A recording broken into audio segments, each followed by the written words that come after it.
Mister বিনীত গোয়েল, উনি এখন ADG রয়েছেন আইবিতে, আর আরো দুজন আইপিএস, শ্রীমতী ইন্দিরা মুখার্জি এবং শ্রী অভিষেক গুপ্তা। এই তিনজনকে আমরা আজকে সাসপেন্ড করলাম এবং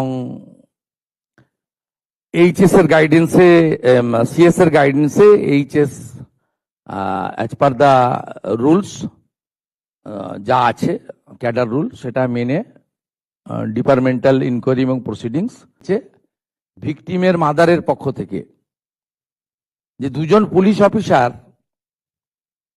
on behalf of the state government টাকা দিতে চেয়েছিলেন।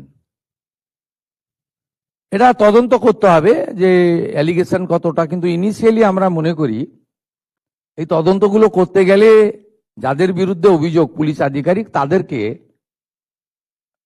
সাসপেনশনে রেখে তদন্ত করা উচিত, নইলে তদন্ত কখনো ট্রান্সপারেন্ট হতে পারে না। আমরা কিন্তু আবারও বলি, সিবিআই পার্টটা আমরা ঢুকছি না। খুব ব্রুটাল রেপ অ্যান্ড কিলিং ওসব ওই পার্টটাতে আমরা ঢুকছি না। হাইকোর্ট সুপ্রিম কোর্টের অনেকগুলো গাইডলাইন আছে, ওই পার্টে ঢুকছি না।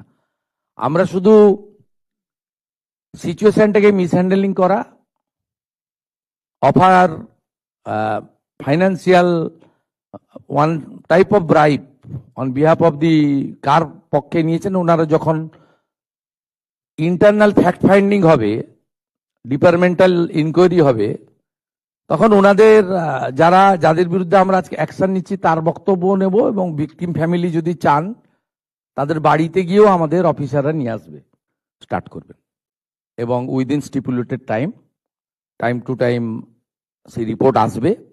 যেটা প্রেসকে বলবো, যেটা ডিপার্টমেন্টাল অ্যাকশন নেওয়ার আমরা